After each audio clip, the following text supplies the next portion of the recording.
Hi everyone, welcome to బిందు శ్రీవాల్. అందరు ఎలా ఉన్నారు? నేనైతే చాలా బాగున్నాను. మీరు కూడా చాలా చాలా బాగుండాలని మనస్ఫూర్తిగా కోరుకుంటూ ఇవాళ మార్నింగ్ రొటీన్ అయితే స్టార్ట్ చేసేస్తున్నాను.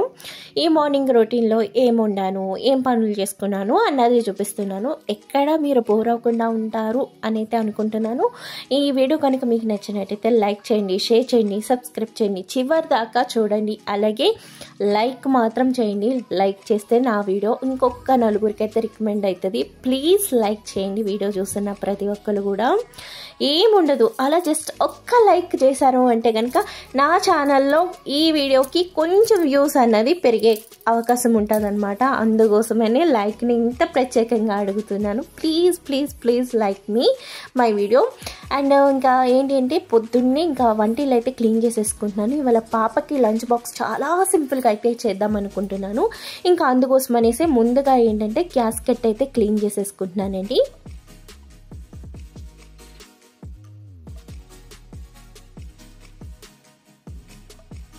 ఇంకొక పక్క క్లీన్ అయిపోయింది, ఇంకో పక్క వచ్చేటప్పటికి క్లీన్ చేసేసుకుంటున్నాను అనమాట.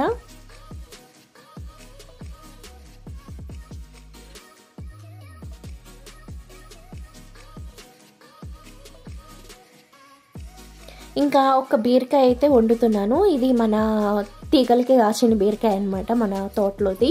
ఇంకా ఒక బీరకాయకి ఒక పచ్చిమిరపకాయ, ఒక 2 ఉల్లిపాయలు అయితే తీసుకున్నాను. అలాగే బీరకాయలు కట్ చేయడం కోసం అనేసి వాటర్ అన్నది పట్టేసుకుంటున్నా. ఇవాళ వీడియోని ఒక డిఫరెంట్గా తీయాలని అయితే అనుకున్నాను. రోజు వచ్చేటప్పటికి వేరే రకంగా తీసేదాన్ని. ఇవాళ వచ్చేటప్పటికి వీడియో స్టాండ్ పెట్టుకుంటాం, అది కూడా కొంచెం డిఫరెంట్గా ఒక కొత్తగా అయితే ట్రై చేశాను. నేను చేసిన ఈ వీడియోలో మీకు ఏమైనా కొత్తగా వేరియేషన్ అన్నది తెలిసిందా లేదా అన్నది అయితే డెఫినెట్గా కామెంట్ చేయండి. అండ్ ఈ వీడియో తీసే విధానం అన్నది మీకు నచ్చినట్టయితే కామెంట్ చేస్తే ఈ విధంగానే తీయడానికి ట్రై చేస్తుంటా. ఇలా కొత్తగా డిఫరెంట్గా వీడియో అన్నది షూట్ చేయడానికి ట్రై చేస్తూ ఉంటా. అండ్ డెఫినెట్గా మీరు ఈ వీడియో ఎలా ఉంది అండ్ ఎడిటింగ్ ఎలా ఉంది, అలాగే నేను వీడియో షూట్ చేసే విధానం ఎలా ఉంది అన్నది డెఫినెట్గా కామెంట్ చేయండి. మీ కామెంట్ అన్నది నాకు చాలా వాల్యుబుల్ అండి. ఎందుకంటే నేను కరెక్ట్గా తీస్తున్నానా లేదా, కరెక్ట్గా ఉంటుందా వీడియో, బాగుంటలేదా, ఇంకేమైనా వేరియేషన్ చూపించాలా వీడియోస్లో అన్నది నాకు తెలియాలి. అంటే కనుక మీ కామెంటే నాకు అది విషయాన్ని తెలియజేస్తుంది అనమాట. ప్లీజ్ కామెంట్ చేయండి, అలాగే లైక్ కూడా చేయండి. ఇంక ఇప్పుడు ఏంటంటే కట్ చేసేసుకున్నాను కాబట్టి ఇక్కడ క్లీన్ చేసేసుకుంటున్నాను. నేను ఎప్పుడూ ఏం చేస్తున్నానంటే కట్ చేసాక అక్కడ వదిలేస్తున్నాను అనమాట. దానివల్ల ఏంటంటే తర్వాత నాకు అదొక పెద్ద పని కింద అయితే మారుతుంది. ఇంకా అందుకని కట్ చేసిన వెంటనే మళ్ళీ అక్కడంతా తీసేసి సదిరేసుకొని తుడిచేసుకుంటున్నాను.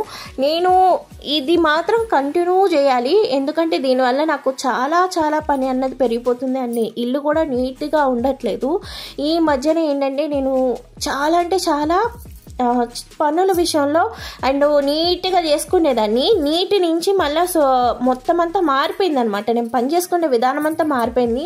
అలా కాదు, నేను ఇదివరకు ఎలా చేసుకునేదాన్నో అలాగే రావాలి. అలాగే ఇంకోటి ఏంటంటే నేను డైట్ అన్నది కూడా స్టార్ట్ చేస్తానండి. అండ్ నేను వీడియో తీయాలి అనుకున్నాను కానీ అలా కాదు, మనం కొంచెం తగ్గి రిజల్ట్ కనిపించాక అప్పుడు చూపిస్తే వ్యూస్ అవుతుంది కదా. ఓకే నేను ఇలా చేశాను, ఎందుకంటే స్టార్టింగే మీకు చూపించేసి అండ్ నేను చేసిన మిస్టేక్స్ అవి ఏ మిస్టేక్ అవుతుందో, కరెక్ట్గా ఉంటుందో, అది ఏమైనా ప్రాబ్లం అవుతుందో ముందు నేను సెల్ఫ్ తెలుసుకున్నాక అప్పుడు మీకైతే చూపిస్తాను. నేను కొంచెం వెయిట్ తగ్గాక అప్పుడు మీకు నేను ఎలా తగ్గుతున్నాను, ఏం తింటున్నాను ఏంటి అన్నది అయితే చూపిస్తాను. కానీ ఇప్పుడు నేను డైట్లో ఉన్నాను అనమాట. అండ్ అందుకోసం అనేసి కొంచెం వీడియోస్ అన్నవి తీయలేకపోతున్నాను. ఎందుకంటే కొంచెం రెస్ట్ మూడ్లోకి వెళ్ళిపోతాం. డైట్ అనగానే నేను తినలేదు కదా నాకు నీరసం వచ్చేస్తుందేమో అన్న ఒక పిచ్చి ఊహలోకి అయితే వెళ్ళిపోతాము. బట్ నేనేంటంటే నీరసం అనిపిస్తుంది కానీ ఖచ్చితంగా చేయాలి, తగ్గాలి అని అయితే అనుకున్నా. ఎంతవరకు దాన్ని నేను చేయగలుగుతానో లేదో చూడాలి. ఇంక ఇప్పుడు ఏంటంటే పాపకి రైస్ అయితే కుక్ చేసుకోవడానికి రైస్ అయితే కడిగేసుకుంటున్నా. అలాగే ఏంటంటే బియ్యం కడిగిన వాటర్ని మొక్కలకి వేసినట్టయితే మొక్కలు అనేవి చాలా హెల్తీగా అయితే వస్తాయన్నమాట. నేను ఏంటంటే మనీ ప్లాంట్కి అయితే ఖచ్చితంగా 2 డేస్కి ఒకసారి ఇలా బియ్యం కడిగిన నీళ్ళు కానీ పప్పు కడిగిన నీళ్ళు కానీ వేస్తూ ఉంటాను. అందుకే నాకు మనీ ప్లాంట్ కూడా చాలా హెల్తీగా వచ్చిందనమాట. ఇప్పుడు మీరు చూసిన మనీ ప్లాంట్ ఏంటి అంటే నేను మట్టిలో పెట్టానండి. మట్టిలో పెట్టాను కాబట్టి చాలా స్ట్రాంగ్ అయితే వచ్చినాయి అనమాట. చాలా కొత్త రూట్స్ అయితే వస్తూ ఉన్నాయి. ఇంకా నేనైతే రైస్ అయితే పొయ్యి మీద పెట్టేసుకుంటున్నాను.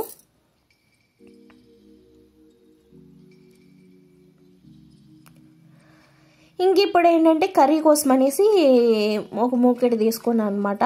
ఇప్పుడు స్టవ్ వెలిగించేసి స్టవ్ మీద మూకిడి పెట్టేసుకుని మూకిడి వేడెక్కాక మన కర్రీకి సరిపడగా ఆయిల్ అన్నది వేసుకుంటున్నాను. నేను ఒక 3 టేబుల్ స్పూన్ల ఆయిల్ అన్నది వేసుకుంటున్నాను.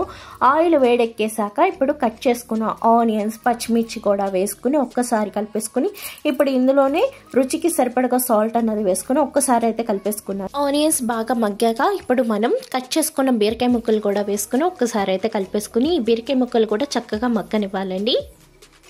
ఈ బీరకాయ ముక్కలు మగ్గేలోపుగా ఏంటంటే నేను చాపింగ్ మోడ్ అది కూడా కడిగేసుకుంటున్నాను. ఒకసారి దీని మీద వాటర్ అన్నది లేకుండా ఒకసారి తుడిచేసుకుని అయితే నేను లోపల పెట్టేసుకుంటున్నాను అనమాట ర్యాక్లో.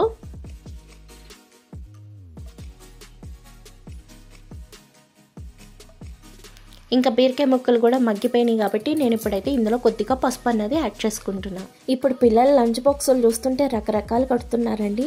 బట్ నేను ఏంటి అంటే ఇంట్లో వండుకుంటే ఆటలతోనే కడుతున్నాను. ఏమి వాళ్ళ కోసమని ప్రత్యేకంగా మసాలాలు అవి అయితే చేయట్లేదు. ఎప్పుడైనా ఒకసారి అయితే చేస్తానన్నమాట. ఇంకా పసుపు వేసి కొంచెం మగ్గాక ఇప్పుడు కారం కూడా వేసుకుని ఒకసారి అయితే కలిపేసుకున్నానండి. ఒక 2 నిమిషాల తర్వాత ఇప్పుడైతే ఒక గ్లాస్ నిండా పాలు అయితే వేసుకున్నాను అనమాట.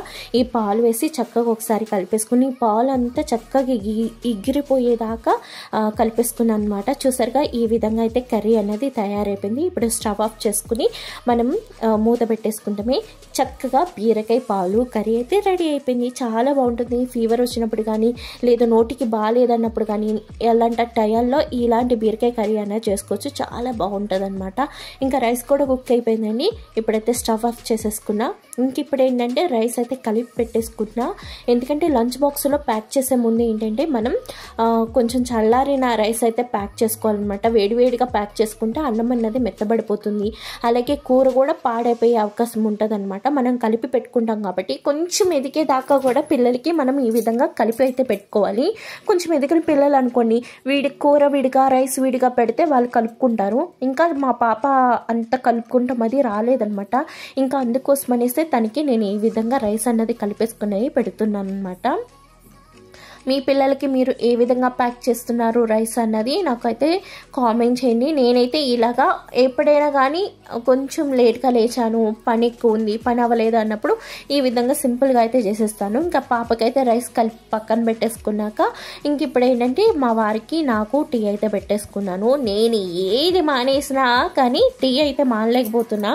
మా వదిన గారు ఒక 3 నెలలు 4 నెలలు టీ అయితే మానిపించేశారు. అప్పుడైతే సీరియస్గా అనుకున్నాను ఇంకా అసలు టీ తాగకూడదు అనేసి. ఇంకా కానీ ఏంటంటే మా వారికి ఇస్తూ ఉంటే నాకు అనిపిస్తుంది టీ తాగేద్దామా అనేసి. ఇంకా టీ అయితే నేను మానలేకపోతున్నా. సీరియస్గా టీ అయితే మానేయాలి. అది ఎంత హెల్త్కి మంచిది కాదు. కానీ నేనేంటో ఆ టీ విషయానికి వచ్చేటప్పటికి అస్సలు కంట్రోల్ కాదు అనమాట నాకు. మీరు కూడా చాలామంది టీకి ఫ్యాన్స్ ఉంటారు. ఫ్యాన్స్ ఏంటి వేరే అభిమానులు అయితే ఉంటారు అనమాట. నాకు టీ అయితే చాలా అంటే చాలా ఇష్టం అనమాట. ఇంకా రైస్ చల్లగా అయిపోయింది. ఇంకా పాపకైతే స్నానం అయితే చేయించేసాను. ఇంక ఈ రైస్ని అయితే ప్యాక్ చేసేసుకుంటున్నాను అనమాట. ఇంకా బాక్స్లో పెట్టేసి ఇంకా తను తినడానికి కూడా ఒక చిన్న గిన్నెలోకి అయితే తీసేసుకుంటున్నాను. తను తినేటప్పుడు కూడా రైస్ అనేది చల్లగా ఉండాలి కదా, వేడివేడిగా అయితే తను తినలేదు. ఇంకా వేడివేడిది ఇచ్చాము అంటే ఇంకా అక్కడే టైం అంతా వేస్ట్ చేస్తా కూర్చుంటుంది. ఇంకా అందుకోసం అనేసి ఏంటంటే తనకి ఇంకా ఈ విధంగానే చల్లారి పెట్టేసి ఇచ్చేస్తాను. ఇంకా అందుకోసం అనేసి ఒకేసారి మొత్తం రైస్ అంతా కలిపేసుకుంటా. అండ్ బాక్స్లోకి తను తినడానికి ఇంకా నేను పొద్దున తనకి రైసే పెడుతున్నానండి. టిఫిన్ అయితే ఇవ్వట్లేదు. ఒక్కొక్కసారి ఎప్పుడైనా టిఫిన్ చేసినట్టయితే చేస్తున్నా. ఈ మధ్యన తను బయట స్కూల్కి వెళ్ళేటప్పుడు మ్యాక్సిమం రైసే పెట్టేస్తున్నాను అనమాట. ఇంకెప్పుడైనా కానీ నాకు కొంచెం టైం ఉంది అన్నప్పుడు ఇంకా అప్పుడు ఏదైనా టిఫిన్ అయితే తనకి ఇవ్వటం అయితే జరుగుతుంది. ఇంకోండి ఇంకా స్నానం అయితే చేయించేసాను కదా, ఇప్పుడైతే తన్ని రెడీ చేస్తున్నాను అనమాట. తన్ని రెడీ చేసేంతసేపు కూడా మ్యూజిక్ అనేది యాడ్ చేసేస్తాను. అలాగే బయట చప్పుడు వస్తుంది, ఏమనుకోకండి. వర్షం అయితే అసలు కంట్రోలే కావట్లే. ఆ వర్షం సౌండ్ కూడా నాకు రూమ్లో డోర్స్ అన్నీ లాక్ చేసుకున్నా సరే ఆ వర్షం సౌండ్ అనేది వస్తుంది. కొంచెం ఈ వీడియోకి మాత్రం ఆ వర్షం సౌండ్ అయితే వస్తుంది, కొంచెం ఎక్స్క్యూజ్ చేయండి. అండ్ మ్యూజిక్ అయితే నేను పెట్టేస్తున్నాను అనమాట పాపను రెడీ చేసేంత సేపు కూడా.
పూజ కోసం అనేసి పూలు తెప్పించుకున్నానండి. ఇంకా గులాబీ పూలు చాలా అంటే చాలా బాగా వచ్చినాయి అనమాట. ఇంక ఇవాళ తనకి తల్లోకి అయితే ఈ గులాబీ పూలు పెట్టేస్తున్నా. మీకు వీడియోలో ఎలా కనబడుతుందో ఏంటో నాకైతే తెలియట్లేదు, కానీ అస్సలు ఎంత బాగున్నాయో. నేను ఆ గులాబీ పూలు చూస్తూనే ఉన్నాను, అంత బాగా నచ్చేసినాయి అనమాట. ఇంకా అందుకోసం అనేసి ఇంకా పాపకి ఇవాళ స్కూల్కి పంపించేటప్పుడు గులాబీ పూలు అయితే పెట్టేశాను. ఇవాళ శనివారం కాబట్టి తనకి సివిల్ డ్రెస్ కాబట్టి కొంచెం పని అన్నది తక్కువ ఉంటుంది అనమాట. అదే మామూలు యూనిఫామ్ అయితే కొంచెం పని ఎక్కువ అనమాట. ఇంకా తనైతే రెడీ చేసాక ఇంకా లంచ్ అది పెట్టేసుకుంటున్నాను. ఇంకెప్పుడులాగా ఒక బిస్కెట్లు అయితే స్నాక్ పెట్టేశాను, ఒక స్పూన్ పెట్టేశాను, ఇంకా ఇలా జిప్పు వేసేస్తున్నాను అనమాట. ఇంకా ఇవాళ అయితే చాలా సింపుల్గా చేస్తాను కదా కర్రీ అన్నది. ఇంకా కొన్ని సార్లు తప్పదు, ఇలా సింపుల్ రెసిపీస్ అయితే చేసేయాలి. ఇంకా రేపు ఆదివారం కాబట్టి ఇంకా ఇల్లంతా కిందగానే చేసి వదులుతారు. ఇకొండి ఇవాళ తనకి ఇచ్చిన హోంవర్క్ అనమాట. క్యూ దాకా ఇచ్చారు. ఇంకా అలాగే వచ్చేటప్పటికి 10 దాకా నెంబర్స్ ఇచ్చారనమాట. ఇంకా తన ఈవినింగ్ టైంలోనే తనకి హోంవర్క్ అయితే చేయించేసాను. ఇంకా 2 బల్పాలు అయితే వేశాను. సెయిట్ పెన్సిల్ అంట మా పాప చెప్తుంది. మేము చిన్నప్పుడు బల్పాలనే అనేవాళ్ళం, ఇప్పుడేదో సేడ్, నాకు నో తిరిగి అవదలే ఎందుకు వచ్చింది కానీ ప్రయోగాలు. ఇంకా తనైతే స్కూల్కి పంపించేసాకండి ఇంకా నేనైతే స్నానం చేసి వచ్చేసా. ఇవాళ నేను రెడీ అయ్యేది కూడా చూపిస్తున్నాను, ఎలా ఉంది అనిపించింది అన్నదైతే కామెంట్ చేయండి. ఇంకా తలస్నానం అయితే చేశాను కదా, అందులోనూ బయట పిచ్చ కుట్టుడు వాన పడుతుందనమాట. నేను కనుక ఈ తలని ఆడపెట్టుకోలేదే అనుకోండి, ఇంకా నాకు అచ్చుమని తుమ్ముతూనే ఉంటాను. నాకు కొంచెం చల్లగా ఉన్నా సరే జలుబు వచ్చేస్తుంది అనమాట. నాకు మాత్రం ఎంత వేడికైనా ఓచుకుంటాను కానీ చల్లదనానికి అస్సలు ఓరవలేనమాట. ఇంకా అందుకోసమని తల అయితే ఆరబెట్టేసుకున్నా. విడిగా అయితే అసలు మనం ఇలాంటి హీట్లు గట్రా ఏం పెట్టాం, మనం అంతా నార్మల్గా ఉంటానన్నమాట. ఇంకా ఇప్పుడు ఏంటంటే మా పాప లోషన్ అయితే రాసుకుంటున్నాను. పిల్లలకి రాసే లోషన్ మనం రాసుకుంటే చాలా బాగుంటుంది, మనకి స్కిన్ అనేది చాలా బ్రైట్గా అనిపిస్తుంది అనమాట. నాకు ఎందుకు అలాగే నచ్చుతుంది. ఇంకా నేనైతే విడిగా ఏం రాయను, పౌడర్లు గట్రా ఏం రాయనండి. ఇంకా సింపుల్గానే రెడీ అవుతాను ఎప్పుడు కూడా. అలా సింపుల్గా ఉంటేనే మన స్కిన్ అనేది బాగుంటుంది. ఆ లోషన్ ఈ లోషన్ అని అన్నీ రాసేసాము అంటే మన స్కిన్ అనేది పాడైపోతుంది అనమాట. ఎప్పుడు కూడా చిన్నపిల్లలకి వాడే ప్రోడక్ట్స్ మనం వాడినట్టయితే మన స్కిన్ కూడా చాలా స్మూత్గా అండ్ హెల్తీగా ఉంటుంది. మన పెద్దవాళ్ళు వాడే ప్రోడక్ట్స్లో ఖచ్చితంగా కెమికల్స్ అవి ఎక్కువ ఉంటాయి. పిల్లల దాంట్లో అంత కెమికల్స్ అయితే ఉండవన్నమాట. దానివల్ల మన స్కిన్ కూడా బాగుంటుంది. నేను ఎప్పుడు కూడా ఇలాగే వాడతాను. బట్ మీరు కూడా స్కిన్ని బాగా జాగ్రత్తగా చూసుకోవాలి అండ్ న్యాచురల్ గ్లో కావాలి అనుకున్న వాళ్ళు ఎవరైనా కానీ చిన్నపిల్లలకి వాడే లోషన్ కానీ చిన్నపిల్లలకి వాడే సోప్స్ కానీ వాడటానికి ట్రై చేయండి. మన స్కిన్ అనేది ఆటోమేటిక్గా చాలా అంటే చాలా బ్రైట్గా అయితే వచ్చేస్తుంది అనమాట. ఇంకా నేను రెడీ అయిపోయాక ఇంకా పూజ అన్నది చేసేసుకున్నా. ఈ పూజ చేసేంతసేపు కూడా మ్యూజిక్ అన్నది యాడ్ చేస్తాను, వినేసేయండి.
ఇంకా పూజ అన్నది ఈ విధంగా అయితే చేసేసుకున్నాను. ఇంక ఇప్పుడైతే వాషింగ్ మిషన్లో బట్టలు అయితే వేసాను అనమాట. 4 days నుంచి బట్టలు అనేవి ఉతకలేదు. ఇంకా వాన తగ్గుతుంది అని చూస్తూ ఉన్నాను కానీ వాన తగ్గట్లేదు. సైక్లోన్ అన్నది చెప్పాడనమాట. ఇంకా ఎలాగో ఇంకో 2 days అండ్ 4 days దాకా వాన ఉండొచ్చు. ఇంకా అందుకోసం అనేసి ఇంకా వాషింగ్ మిషన్లో బట్టలు వేసి ఇలా ఇంట్లో తీగలు కట్టించుకున్నాను కాబట్టి ఈ తీగల్లో అయితే ఆరేసిస్తున్నాను. నేను బట్టలు ఆరేస్తుంటే చూస్తున్నారా, నా చిన్న కూతురు నాకు బట్టలు అయితే అందిస్తూ ఉంది. ఎంతైనా ఆడపిల్ల ఇంతే కదండి, మనకు కూడా ఉంటూ మనకి ఎంత సహాయం చేస్తుందో, దాని చిన్ని చేతులతో దానికి ఎంతవరకు వీలవుతుందో అంతవరకు నాకు సహాయం చేయాలన్న ఆలోచన కాబట్టి ఆడపిల్లకి కాబట్టి వచ్చింది. అదే మగపిల్లడైతే చక్కగా కాలు మీద గాలు వేసుకొని చూస్తూ ఉంటారు. మగపిల్లలు ఉన్న తల్లిదండ్రులు కోపాలు తెచ్చుకోకండి. ఆడపిల్లలు ఎలాగైనా సాయం చేస్తారండి, మగపిల్లలు అయితే చేయరు. నేనైతే రాసిస్తాను చెప్తున్నాను. అండ్ ఇంక ఈ విధంగా బట్టలు అయితే ఆరేసేసుకుంటున్నా. బట్టల స్టాండ్ కొనుక్కోవాలి అనుకుంటున్నాను కానీ ఆరేసేది అది 1200 లేదంటే 2000 అలా ఉందన్నమాట. బట్ అది బుక్ చేశాక మనకి ఎంతవరకు వర్క్ అవుతుందో ఎంతవరకు కాదో అన్నది తెలియక ఇంకా అసలు దాని గురించి కూడా రివ్యూస్ అంత గుడ్గా అయితే ఏమి అనిపించలేదు నాకు. ఇంకా అందుకోసం అనేసి ఇలా తీగలతోనే మేనేజ్ చేసేసిన. అండ్ ఫ్యూచర్లో ఆ స్టాండ్ అనేది బుక్ చేసేసుకుంటా. ఇలా వర్షాలు అలాంటప్పుడు మాత్రం చాలా బాగా పనికొస్తుంది మనకి. ఇంకా నేనేంటంటే నాకు ప్లేస్ ఉంది కాబట్టి ఇలా తీగలు కట్టేసుకొని అయితే ఆరేసేసుకున్నా. అలాంటి ప్లేస్ లేని తెలియని వాళ్ళే స్టాండే మీకు బాగుంటుంది అనమాట. ఇగోండి ఇంక ఈ విధంగా బట్టలు అయినవి ఆరేసుకున్న 4 days నుంచి దాచి ఆరేసేసుకున్నాను అనమాట. ఇంక ఇక్కడతో వీడియో అనేది ఆఫ్ చేసేస్తున్నాను. టైం చూసారుగా 10:30 అయిపోయింది. ఇంకా మార్నింగ్ కాడి నుంచి ఇప్పుడు దాకా ఈ వీడియోస్ కంటిన్యూగా షూట్ చేస్తూనే ఉన్నాను. అండ్ వర్షం చూసారా ఎలా పడుతుందో. ఇంకా ఈ వీడియో కనుక మీకు నచ్చినట్టయితే లైక్ చేయండి, షేర్ చేయండి, సబ్స్క్రైబ్ చేయండి. స్కిప్ చేయకుండా చివరి దాకా చూసినందుకు థ్యాంక్స్ ఫర్ వాచింగ్. బాయ్.